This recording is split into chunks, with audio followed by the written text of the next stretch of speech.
السلام علیکم، ایم بابو Tanoli Islamic studio کی طرف سے ایک مرتبہ پھر میں حاضر ہوں۔ آج ہم آپ کو بتائیں گے سلام کرنے کے بارے میں انتہائی اہم اور ضروری مسئلہ۔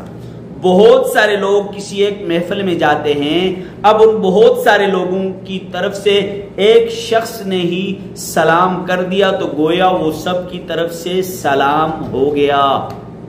بہت سارے لوگ کسی جگہ گئے، ان میں سے ایک نے سلام کر دیا تو گویا وہ سب کی طرف سے سلام ہو گیا۔ اور اسی طرح جب ان بہت ساروں میں سے ایک نے سلام کیا، اب جواب دینے والوں میں سے کسی ایک نے جواب دیا تو گویا وہ سب کی طرف سے جواب ہو گیا، گویا کہ وہ سب کی طرف سے جواب ہو گیا۔ اب اس کی دلیل کیا ہے؟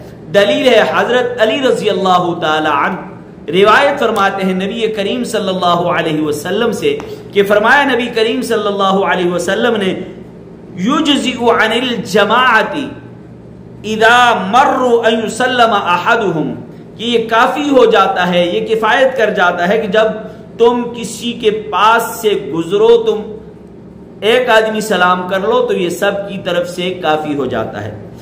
اور اسی طرح فرمایا وَيُجْزِئُ عَنِ الْجَمَاعَةِ ان يرد احدهم، اور یہ کافی ہو جاتا ہے کہ جب پوری محفل میں سے ایک آدمی ان کو جواب دے دے، ایک سلام کر لے سب کی طرف سے ہو گیا، ایک جواب دے دے سب کی طرف سے ہو گیا۔ یہ حدیث کی کتاب میرے ہاتھ میں ہے، میں نے آپ کے سامنے حدیث پیش کر دی ہے۔ اللہ تبارک و تعالی ہم سب کو عمل کرنے کی توفیق عطا فرمائے۔